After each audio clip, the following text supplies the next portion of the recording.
The project started in 2022 when the floods happened. The April 2022 flood in Durban is regarded as the deadliest in the country's history in terms of the impact on human life. When LIV Durban was started, Titch always had the vision on his heart for it to be an eco-village. Now that is that we are off the grid water-wise, we are on solar and many other things that not only supports the village financially but also the infrastructure in the long term. So he always added part of his vision that we have a borehole that we run off that would decrease our water bill from the municipality and also just help in so many other ways. So it all started with the floods in April 2022. Our area was specifically hit also, and many people lost their lives and lots of infrastructure damages also occurred. So at LIV Durban we didn't have water for 6 weeks, and we also had electricity issues and many other damages to the village also. But through this the Lord made a way to start this project. About 3 weeks after the floods of not having water, we had various community businesses and other people reaching out to us to help our immediate needs. But one specific person stood out, and she was part of the Massimong Foundation. So they reached out to us and asked us what is our biggest need at the moment, and we said we don't have water.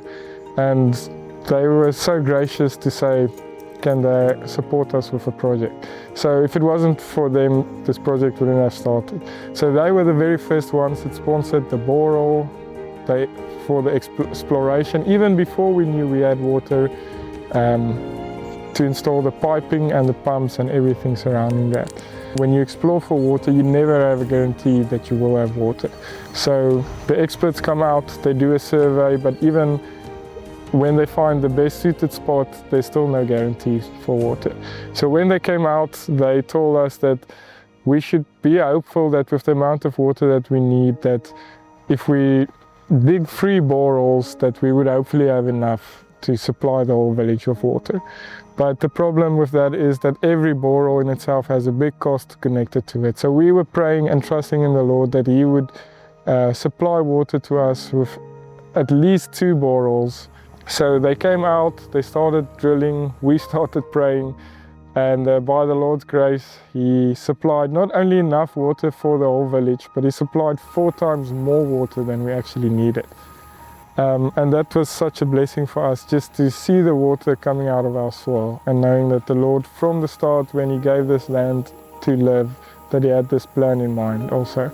Jonah actually walks past them and he saw the water shooting out of the ground. But I came running down to see what he saw, and also just seeing the water coming out of the ground. It was such a relief. I always also say He put us on top of the hill for when the floods came. He knew we were safe here. And not only that, underneath the ground, He put rivers of water for us to also use one day when we are capable to get it. So in the time that we didn't have water, in the 6 weeks, there were all kinds of challenges. For every department, every mum, if you have toddlers in your house or small children, it is a big challenge to live like that for a long term. Just during those 6 weeks, we realized how tough it must be not to have running water for your taps. But there was a community businessman that sent us a Jojo tank of water per day. During some days, we were standing in lines to just fill up some drinking water from that tank. The main surveyor told me that he's been surveying this area for over 20 years, and he's never seen a borehole that would be able to supply us with enough water for what we need. And then after he found the water, he told us that he's never seen a borehole as big in this area ever, and it must be a miracle from the Lord. And I agree with him. After we found water, the next step was to put in all the necessary infrastructure to build the borehole itself, to lay the pipes, to spec and design the pumping system, and to be able to pump all of the water up into our houses. So this also needed lots of experts from all over the place, and by the Lord's grace, He sent the engineers, He sent the people that built the pump or built the infrastructure, the pipes, the pumps and everything else. And with the Masimong Foundation's support, we were able to, within a year, drill the borehole, lay our pumps and lay our pipes. But after drilling the borehole and we did the water test, we realized that it's not suitable to drink for us in our homes and in the clinic and so on.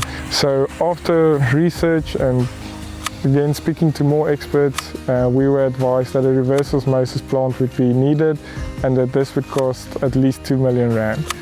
We didn't have the 2 million rand again, and that's where the sustainability, the living off the grid project started from.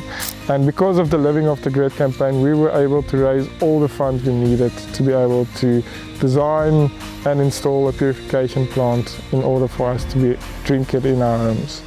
So all of that finished by the end of 2025, and from middle 2025 we had a contractor that would be able to do the work for us, and we started with the design process. And by the Lord's grace, I'm sitting in front of the purification plant now with clean drinking water being purified, pumped from our borehole, purified in the container and pumped up to each house and apartment where we are currently drinking our borehole water.